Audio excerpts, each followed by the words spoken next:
नमस्कार, मैं हूं राकेश कुमार यादव और आपका सत्य और झूठ में स्वागत है। मेक ग्रेट अगेन अमेरिका, एक बार फिर अमेरिका को महान बनाना है। और वहाँ का जो नव निर्वाचित डोनाल्ड ट्रंप सरकार प्रशासन आए हैं, वो सिर्फ अमेरिका को महान ही नहीं बनाना चाहता है, वो वहाँ आर्थिक रूप से भी उसे मजबूत बनाना चाहता है। इसी के तर्ज पर अमेरिका ने पूरी दुनिया के ऊपर एक रेसिप्रोकल टैरिफ का एक नया, जो एक प्रकार से कहें टैरिफ वार ही कहें आप, छोड़ दिया है। तो इसके लिए पहले तो पूरी 100% था कि जो देश हमारे लिए टैरिफ लगाते हैं उनके लिए भी हम बदले में उतना लगाएंगे।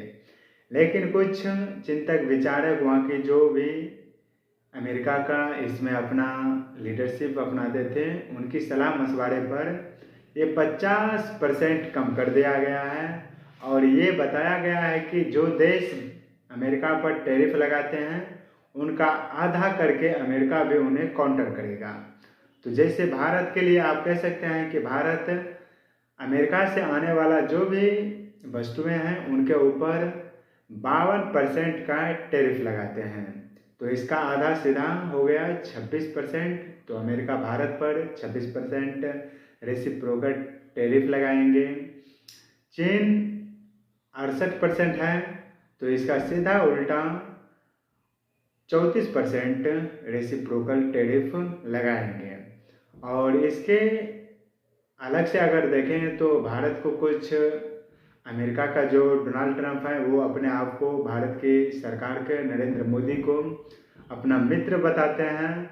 और कहीं ना कहीं हो सकता है इसी के तर्ज पर भारत के ऊपर कुछ नरमी भी दिखाया है, या कह सकते हैं कि अमेरिका अपना कुछ हित को लेकर नरमी दिखाया है। जैसे कि आप पाकिस्तान को लीजिए, बांग्लादेश को लीजिए, भूटान को लीजिए, ये जितने भी छोटे छोटे देश हैं वहाँ पर भारत से ज़्यादा रेसिप्रोकल टैरिफ उनके ऊपर लगाया गया है। तो वो एक प्रकार से नरमी है। लेकिन सोचने वाली बात यह है कि क्या इससे अमेरिका जो अपना आर्थिक शक्ति बनना चाहते हैं, पूरी दुनिया से एक प्रकार के कहें तो टैक्स चुकाना चाहता है, तो इससे अमेरिका क्या हो सकता है, वो मजबूत बन सकता है।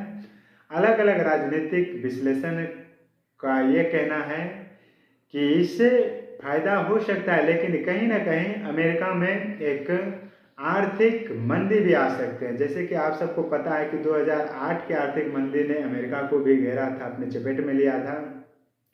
और ये हो सकता है जैसे कि भारत का सेब को लीजिए, वो यहाँ से जा रहे हैं अमेरिका के लिए, तो पहले उस पर 0 टैरिफ लगता था और अब उसको मान के चलिए 26% उस पर टैरिफ लगेंगे।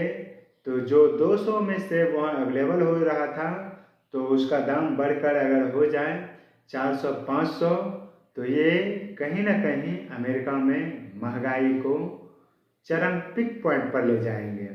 कुछ ऐसे वस्तु को लेकर वहाँ लाभ हो सकता है जिसमें वर्कर को ज़रूरी पड़ता है, जो उतना फूड प्रोसेस के द्वारा निर्माण नहीं होते हैं, इसके लेकर अमेरिका को ही घाटा होगा। जैसे मान के चलिए कि जो भी यहाँ से ड्राई फ्रूट या आप कह सकते हैं कि सेब को ले जाइए, या जो भी ऐसी वस्तु है खाने पीने का, वो अमेरिका भारत से मंगा रहे हैं, तो उसको लेकर अगर वहाँ पर टैरिफ लगता है, उसके ऊपर टैक्स, सारा टैक्स चुकता करता है, उसका दाम 400-500 किलो हो जाता है, तो वो तो अमेरिका का जो नागरिक है या वहाँ पर जो रह रहे हैं उनको चुकता करना पड़ेगा। और वस्तु को लेकर, चीज़ों को लेकर एक महंगाई साबित होगा, और उसके खपत के लिए सरकार या वहाँ की आम जनता जो है उनके ऊपर एक, आप कह सकते हैं तो आंदोलन, ऐसा माहौल भी बन सकता है। चीज़ें एक पिक पॉइंट पर पहुंच जाएगी और अपने आप में एक महंगाई साबित हो सकती है। लेकिन कुछ चीज़ों को लेकर वहाँ लाभ भी हो सकता है। जैसे कि मान के चलिए कि जो भारत में स्टील या और भी सारी चीज़ें बनते हैं वो अमेरिका में जाते थे, उस पर कम टैरिफ लगता था। तो अमेरिका में जो भी चीज़ तैयार हो रहा था और भारत से अगर किसी दुनिया से वो चीज़ वहाँ जा रहे थे तो वहाँ की तुलना में ये सस्ता पड़ता था। तो वहाँ का जो भी नागरिक थे, जो आम इंसान थे, वो इसे परचेज करना चाहता था, इसे खरीदना चाहता था। लेकिन अब जैसे ही उसके ऊपर ये टैरिफ लगेगा, रेसिप्रोकल टैरिफ, तो वो कई गुना ज़्यादा कीमत बढ़ जाएगी। तो वहाँ का जो नागरिक है वो दूसरे देश से जो वस्तुएं आयात किया गया है, मंगाया गया है, उसको खरीदना नहीं चाहेगा। तो वहाँ पर अमेरिका का जो निर्माण हुआ वस्तु है उन्हें वो खरीदेंगे। अमेरिका में प्रोडक्ट काफ़ी प्रोड्यूस होगा, उत्पादक बढ़ेगा और वहाँ पर पैसा आएंगे। लेकिन कुछ में लाभ है तो कुछ में हानि भी है और इसके लेकर अलग अलग जो संघ है, संस्था है, वो अलग अलग अमेरिका के लिए हथकंडे अपना रहे हैं। जैसे कि यूरोपीय संघ के बारे में आप कहें तो वो और बढ़ाना चाह रहा है ये टैरिफ को लेकर।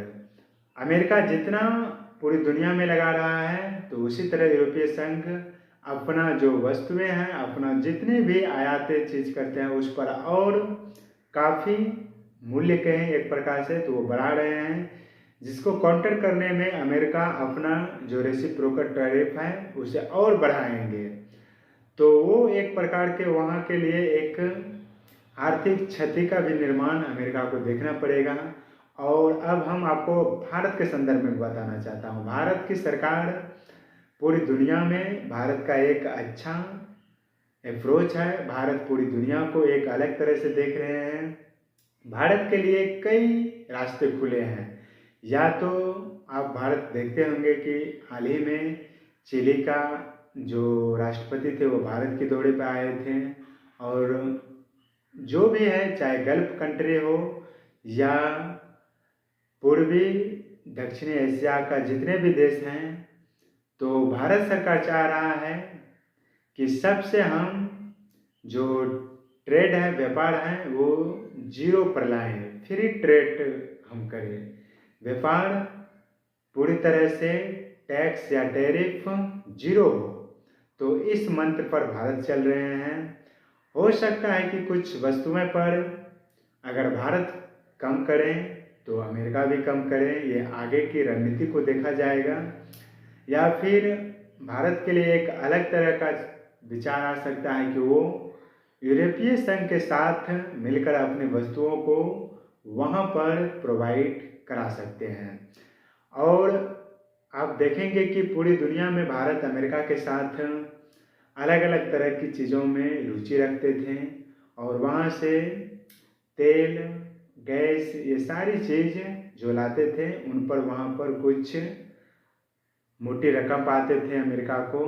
लेकिन अब अमेरिका की सरकार ने भारत के लिए एक अलग प्रकार की जो रेसिप्रोकल टैरिफ है वो जारी कर दिया है और लगभग हर एक वस्तु पर भारत को भी चुकता करना होगा। तो भारत का जो रुख होगा वो हाल के दिनों में देखना होगा कि यूरोपीय संघ या कुछ अलग प्रकार की संस्थाओं की तरह ये बिहेव करेंगे या कैसे करेंगे। अपना तो संतुलन बरकरार रखना होगा। तो हाल ही के आंकड़े से बताया जा रहा है कि अमेरिका भारत से 6-6.5 लाख करोड़ की जो वस्तुएं हैं वो आयात किए हैं और उसके बदले में भारत ने अमेरिका से 3 लाख करोड़ की खरीदी की है। तो यहाँ भी देखिए 3-3.5 लाख अमेरिका भारत से व्यापार में घाटा में चल रहा है। ये तो कुछ कम है। चीन से देखिए, चीन में ये सीधा जो ग्राफ में जो खाई दिख रहा है वो 20 या 19 लाख करोड़ के आसपास दिखाई दे रहा है। तो उनके ऊपर 34% का रेसिप्रोकल टैरिफ लगाया गया है। तो सबसे बड़ी बात यह है कि भारत का जो रुख होगा, भारत का जो दिशा और दशा होगा, ये एक पर आश्रित नहीं होना है। ये पूरी दुनिया में अलग अलग तरह के बाजार, अलग अलग तरह के मार्केट के लिए भारत को अब दरवाज़ा खटखटाना होगा या खोलना होगा। सिर्फ हम अमेरिका के ही ऊपर नहीं रहेंगे। हमारे जितने भी खाद्य पदार्थ हैं वो दुनिया के अलग अलग नेशन में हम प्रोवाइड करा सकते हैं। वहाँ से हम विदेशी मुद्रा को अर्जित कर सकते हैं।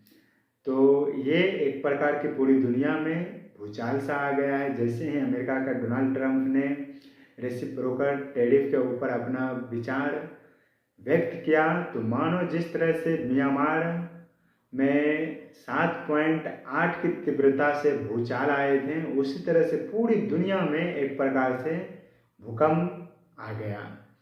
तो देखते हैं कि पूरी दुनिया इस भूकंप को, इस भूचाल को सामने कैसे करते हैं इसका, और इसमें भारत कहाँ तक अपना तटस्थता, अपना कटिबद्ध प्रतिबद्ध जो दर्शाना चाहता है वो किस अंदाज से दर्शाना चाहते हैं। वैसे तो पूरी दुनिया में एक ही चीज़ पर काम करते हैं। कोई भी देश किसी देश के लेकर इस चीज़ को अपना तटस्थ दिखाता है कि अपना राष्ट्र का हित कहाँ तक हो रहा है। और हर एक नेता इस चीज़ को अच्छी तरह से जानता है कि अपनी मित्रता, अपना दोस्ती अपने स्थान पर है। हमारे राष्ट्र, हमारे जो नेशन है, इनमें हम कितना ग्रोथ कर रहे हैं, हमें कहाँ इससे लाभ मिलेगा, इस चीज़ को पूरी दुनिया की सरकार या वहाँ की जो आवाम है वो देखते हैं। तो पूरी दुनिया इससे एक प्रकार से इस भूचाल से सदमे में है।